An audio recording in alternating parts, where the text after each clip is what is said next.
자, 마태복음 129번째 시간입니다. 제목은 성소 휘장이 찢어지다입니다. 워킹 데드라는 미국 드라마가 있죠. 이것이 유행을 하면서 좀비를 다루는 영화가 꽤나 인기입니다.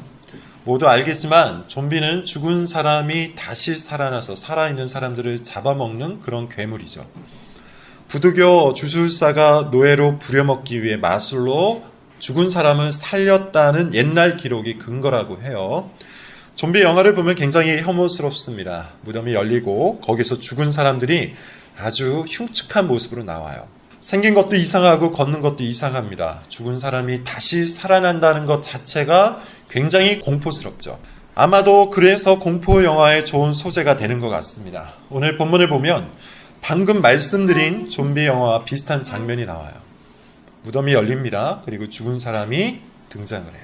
그리고 많은 사람들 앞에 나타났다고도 합니다. 이 장면을 읽은 사람들은 마치 공포 영화를 본 것처럼 두려워할 수 있을 거예요. 영화로 보는 것도 굉장히 두려운데 어쩌면 실제 그 장면을 자기 눈앞에서 보았다면 굉장히 공포스러웠겠죠. 54절을 보면 그런 의미에서 당시 사람들은 그 장면을 보고서 심히 두려워했다고도 합니다. 그런데 이 사건은 두려워할 만한 일이기는 하지만 의미는 좀비 영화와 완전히 다르죠. 이 사건은 소망을 주는 사건이었어요. 인생에 있어서 가장 두려워할 만한 사건이 뭘까요? 많은 것들이 있겠지만 뭐니 해도 죽음이죠. 인생을 방해하는 마지막 적, 죽음이에요. 죽음은 미지의 영역입니다. 죽음에 대해서 많은 사람들이 이런저런 말을 하기는 하지만 누구도 경험하지 못했기에 막연한 공포를 갖고 있어요. 그렇게 살아갑니다. 실질적인 적이기도 합니다. 죽으면 모든 것이 사라지기 때문이죠. 죽음은 모든 것을 빼앗아가기도 해요. 사랑하는 사람들을 빼앗습니다. 이 땅에서 누리는 행복과 만족과 풍요를 빼앗습니다. 미래에 대한 꿈과 계획도 빼앗아가죠. 그런 의미에서 사람들이 죽음을 두려워하는 것은 당연한 거예요. 그런데 오늘 우리가 살펴볼 이 사건은 죽음에 대한 생각을 결정적으로 바꿉니다. 죽음이 끝이 아니고 죽음이 우리의 것을 훔쳐가는 것이 아니며 죽음이 공포스러운 것이 아니라고 가르치고 있어요. 죽음이라는 사건이 이처럼 저주와 공포로 가득 찬 사건이 아니라 소망을 불러일으키는 사건으로 변화되었는데 그 결정적인 이유가 나옵니다. 그리스도의 죽음이죠. 그리스도께서 죽으심으로 모든 죽음은 죽게 돼요. 청교도 존 오웬이 말했듯이 그리스도의 죽으심 안에서 죽음이 일어난 거예요. 그리스도 안에서 죽음은 더 이상 공포와 저주가 아닙니다. 그리스도 안에서 죽음은 이제 소망이 됩니다. 오늘 본문을 통해 그것을 확증하고 확신할 수 있어요. 자, 45절부터 우리가 같이 한번 읽어보도록 하죠. 45절입니다. 시작. 제6시로부터 온 땅에 어둠이 임하여 6시부터 9시까지 어둠이 지속된다고 합니다. 6시는 몇 시를 뜻할까요? 낮 12시를 뜻해요. 유대인의 시간법에 따라서 낮 12시를 뜻하고 그렇다면 9시는 언제일까요? 오후 3시입니다. 따라서 낮 12시부터 오후 3시까지 어둠이 깔렸다는 것은 가장 밝은 그때에 어둠이 내렸다는 뜻이에요. 당연히 신적인 사건입니다. 하나님께서 지금 이 사건을 지켜보고 계신다는 뜻이기도 해요. 구약적인 배경에서 보면 어둠은 항상 하나님의 심판과 관련이 있죠. 대표적인 사건이 애굽에 내렸던 9번째 재앙이에요.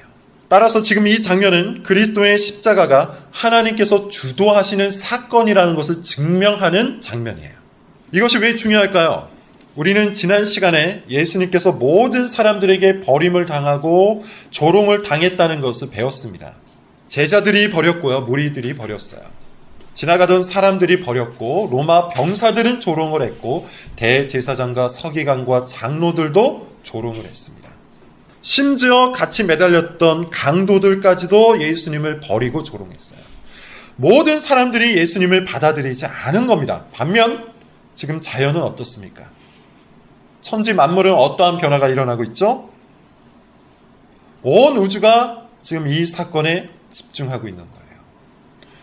지켜보고 있다는 것이죠. 사람들에게는 조롱을 받았지만 천지 만물은 지금 이 사건 앞에 집중되어 예수 그리스도 앞에 무릎을 꿇고 있는 겁니다.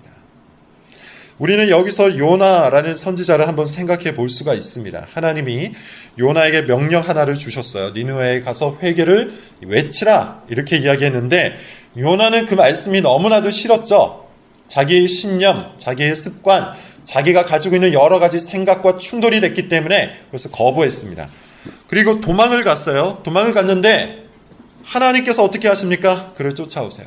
처음에는 풍랑을 일으키시고 바다에 떨어지게 합니다. 다음에는 큰 물고기를 준비시키셔서 삼키게 하세요.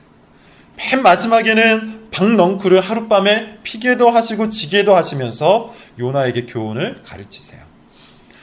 이 장면이 어떻습니까? 굉장히 아이러니하죠. 하나님의 택한 백성이라고 자처했던 요나는 하나님의 말씀을 거부합니다. 하나님의 선지자라고 스스로 자부심을 갖고 있었던 이 요나는 하나님의 말씀을 외면하고 도망갔어요. 끝까지 하나님 말씀 듣기를 거부했어요. 반면에 자연 만물과 미천한 동물들은 어떻습니까? 하나님의 말씀에 다 순종을 하고 있죠. 이 두 가지 대조가 요나서의 주제 중에 하나예요. 오늘 이 장면도 마찬가지입니다. 모든 사람들이 그리스도를 외면해요. 모든 사람들이 그리스도의 말씀을 거부합니다. 그런데 자연 만물이 요동치기 시작하는 것이죠. 그리스도를 중심으로 자연 만물이 흔들려요. 사람들은 예수님을 왕으로 받들지 않았지만 천지 만물은 우리 주 예수 그리스도를 왕으로 떠받드는 거예요. 여러분, 하나님은 자기에게 순종할 자가 없어서 우리에게 집착하고 계신 게 아닙니다. 하나님은 자신을 사랑할 자가 없어서 우리에게 사랑을 구걸하고 있는 게 아닙니다. 하나님은 우리를 위해 순종을 요구하시고 우리를 위해 사랑을 명령하시는 거예요. 만물의 창조자여 우주의 통치자인 그분께 순종하고 그분을 사랑하는 것이야말로 가장 영광스럽고 복된 행위이기 때문입니다. 자, 이것은 오늘 본문의 소주제이고요. 좀 더 본격적인 내용으로 들어가 봅시다. 46절을 우리 다 같이 읽어보도록 합시다. 시작. 제9시쯤에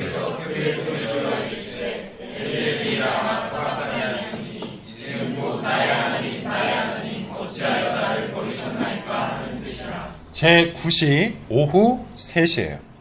예수님이 크게 외쳤습니다. 엘리 엘리 라마 사박다니. 나의 하나님 어찌하여 나를 버리셨나이까 라는 말인데 히브리어와 아람어가 섞여 있는 말입니다. 엘리 엘리는 히브리어고 라마 사박다니는 아람어예요. 아람어는 고대 근동 언어인데요. 예수님 당시에 유대인들이 많이 사용했던 일상 언어입니다. 그게 중요한 건 아닙니다. 자, 뜻이 중요하겠죠. 나의 하나님 어찌하여 나를 버리셨나이까. 이 말씀은 시편 22편에 있는 말씀이에요.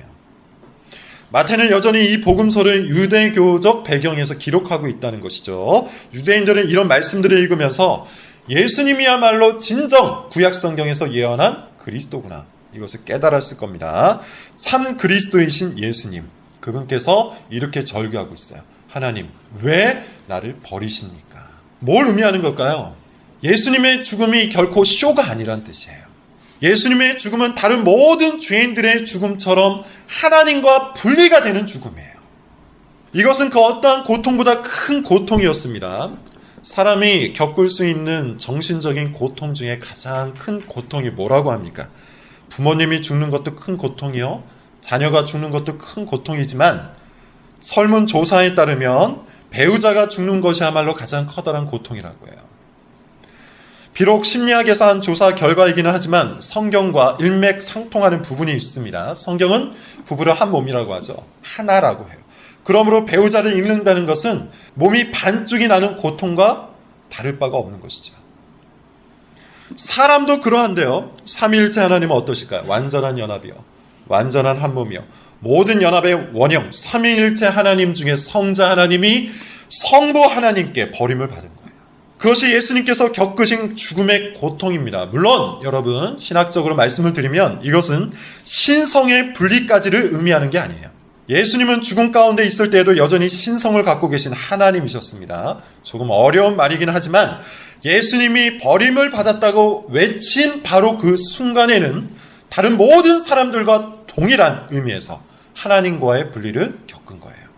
여기서 우리가 묵상할 것은 이것이죠. 도대체 왜 예수님께서 하나님과의 분리를 겪으셔야만 했는가? 완전한 사람으로 이 땅에 오셨지만 예수님은 전혀 죄가 없으신 분이에요. 죄가 없기 때문에 죄로부터 찾아오는 형벌을 받지 않으셨어야 되는 분이에요. 죄가 없는 사람은 형벌을 받을 필요가 없기 때문이죠. 그럼에도 불구하고 예수님은 십자가 위에서 형벌을 받으셨습니다. 그리고 죽음을 경험하셨어요. 하나님과의 분리로 인해서 괴로워 소리를 지르셨습니다. 나의 하나님, 나의 하나님, 어찌하여 나를 버리십니까? 가장 의로운 분이, 아무런 죄가 없는 분이 하나님께 버림을 받은 거예요. 여전히 나의 하나님이라고 외칠 수 있는 그분이 하나님으로부터 철저하게 버림을 받았다는 겁니다. 그 이유가 뭐냐는 것이죠. 지난 시간에 말씀드렸지만 다시 한번 말씀을 드립니다. 바로 나 때문이에요. 우리는 그리스도의 십자가 앞에서 이 진리, 이 사실을 참으로 깊이 늘 반복해서 묵상해야 돼요. 바로 나 때문에. 내가 겪어야 하는 십자가의 형벌을 예수님께서 당하신 겁니다. 내가 받아야 하는 진노를 예수님께서 십자가에서 다 당하신 거예요.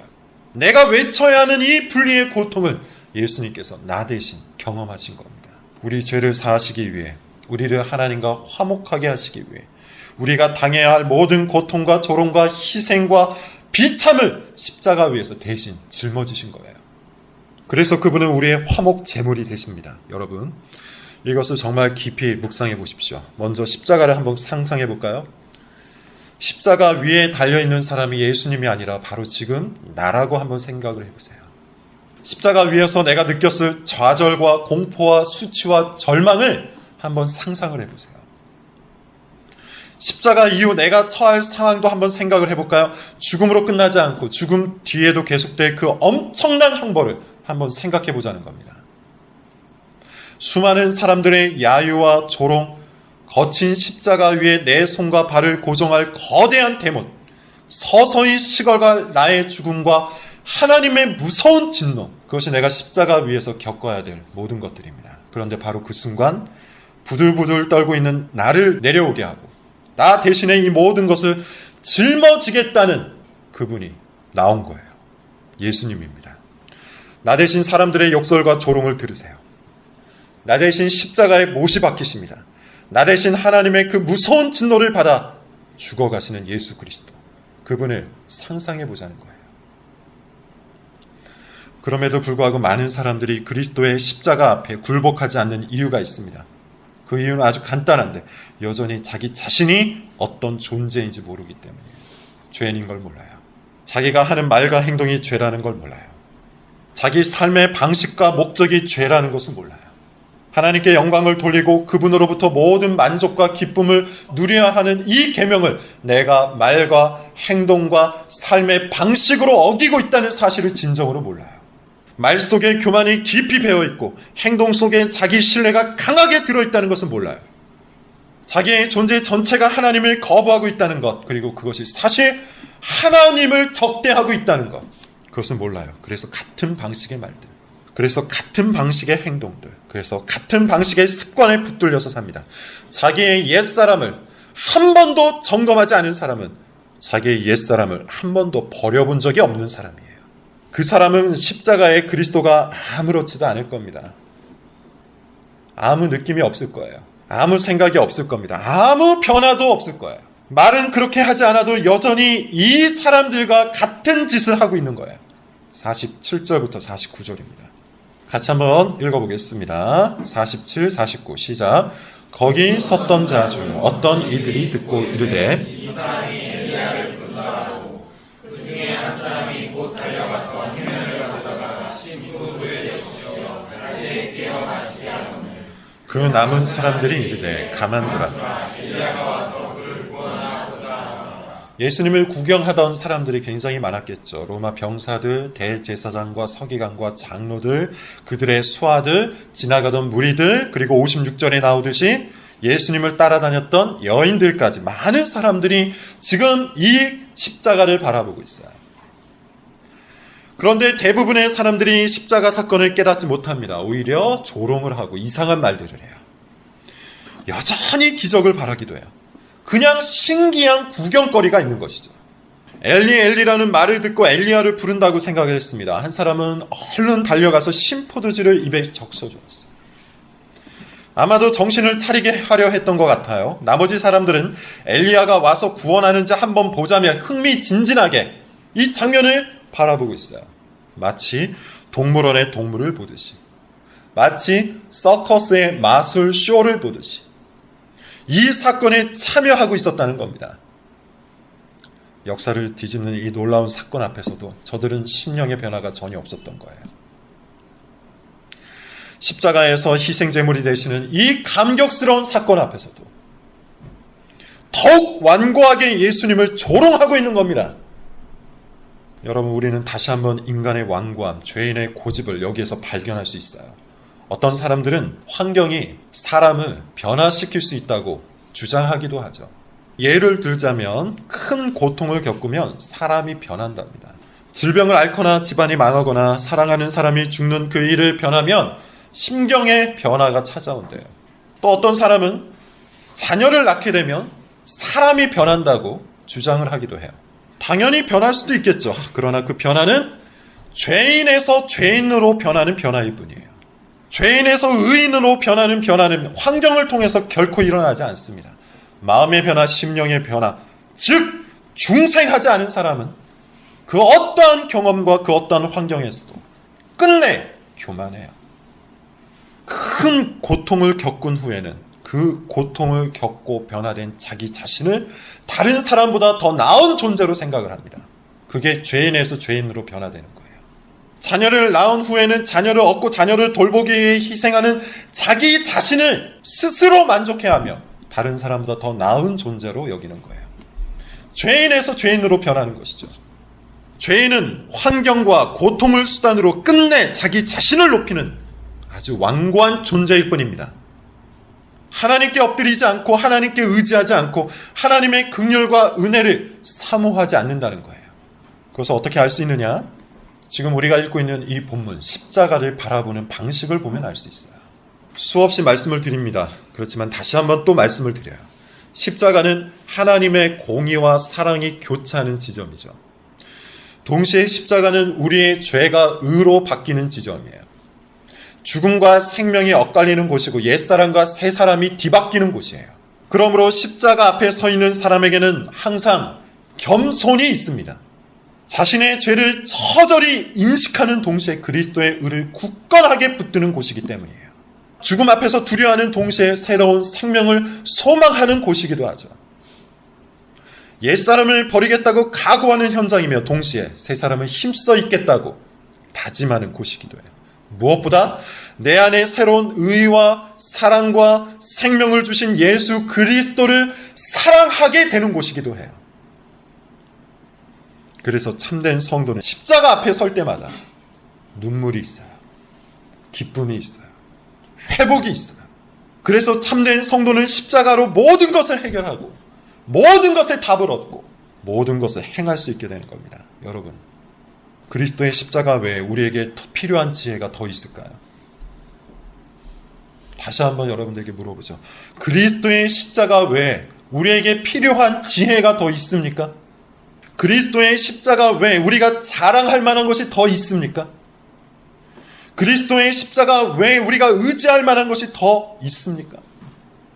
우리가 십자가를 바르게 붙들었다면, 우리가 십자가를 정말로 믿는다면 우리에게는 지혜와 자랑과 의지할 것이 더 필요 없다는 것을 알게 될 거예요. 이것을 잘 모르기 때문에 오늘날 교회를 다닌다고 하는 수많은 사람들조차도 십자가에 무엇인가를 더해서 믿으려고 하는 거예요. 고린도 교회의 사람들처럼. 고린도 교회의 사람들은 십자가에 세상의 지혜를 더하고자 했고 십자가에 돈을 더하려고 했고 십자가에 자기의 생각과 자기의 평판을 더하려고 했어요. 십자가에 돈을 더하고 십자가에 명예를 더하고 십자가에 권력을 더하려고 했다는 겁니다. 십자가에 자기의 사랑을 더해서 남을 구원할 수 있다고 믿었고 십자가에 자기의 방법을 더해서 남을 도울 수 있다고 믿었다는 거예요. 청년 때에는 십자가에 자기 기준을 더해서 배우자를 찾으려고 하고 결혼한 후에는 십자가에 세상 방법을 더해서 자녀를 양육하려 하는 거예요. 십자가에 하나님의 의와 긍휼과 풍요와 지혜와 사랑과 거룩과 행복이 있다고 성경은 약속하고 있는데 그것을 경험하지 못했기 때문에 예수님을 믿는다 하면서 이 모든 것들은 세상에서 찾으려 하는 것이죠. 십자가를 바라보는 방식, 십자가 앞에서 살아가는 그 삶의 방식이 곧 우리의 신앙인 거예요.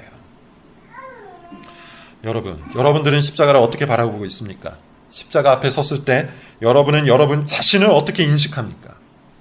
십자가로부터 찾아오는 평안과 지혜가 있습니까? 그래서 늘 십자가를 찾습니까? 십자가로부터 찾아오는 눈물과 기쁨이 있습니까? 그래서 늘 그 앞에 엎드려 울며 웃습니까? 십자가로부터 찾아오는 겸손과 믿음이 있습니까? 이와 같은 것들이 없다면 십자가의 그리스도를 조롱하는 저들과 다를 바가 없는 거예요. 50절을 우리 같이 한번 읽어봅시다. 50절입니다. 자, 시작. 예수께서 다시 크게 소리치시고 십자가의 그리스도를 조롱하는 사람, 그 사람이 다름 아닌 나인데 바로 그런 나를 위해 예수님께서 십자가에서 돌아가셨어요. 크게 소리를 지르고 예수님이 돌아가셨다고 하죠. 현대의학계에서는 예수님이 어떤 증상으로 죽었는지 연구하는 논문이 나오기도 하더라고요. 쇼크사다, 누군가는 과다출혈이다, 각종 이야기가 있는데 그것은 별로 중요하지 않겠죠. 중요한 것은 예수님께서 우리를 위해 돌아가셨다는 사실이에요. 그리고 이상한 일들이 벌어집니다. 51절부터 53절을 우리 같이 함께 읽어보겠습니다. 자, 시작. 예.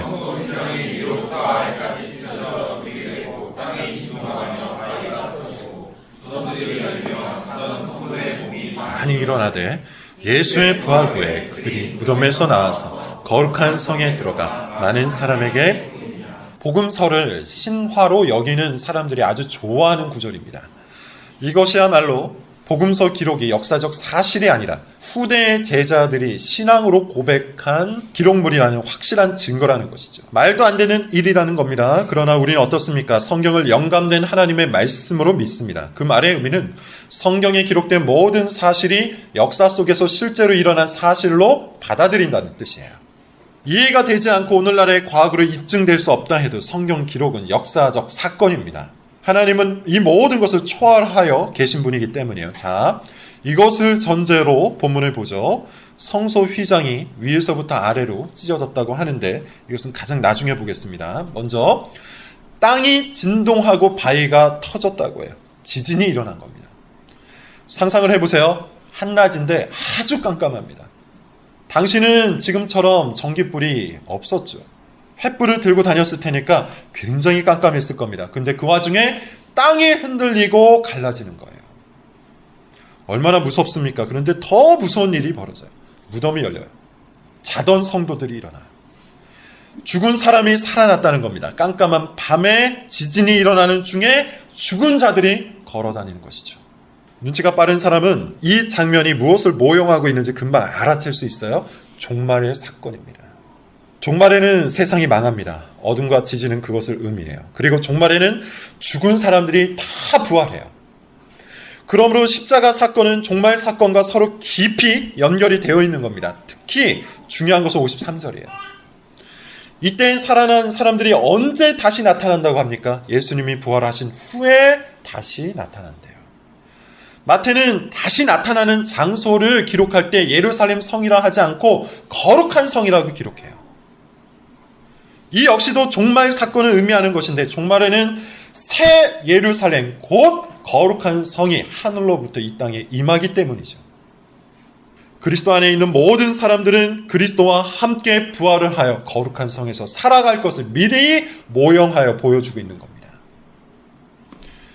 따라서 이 사건은 그리스도의 죽음 안에서 죽음이 죽게 되고 새로운 생명이 일어난다는 것을 상징하는 역사적 사건이에요.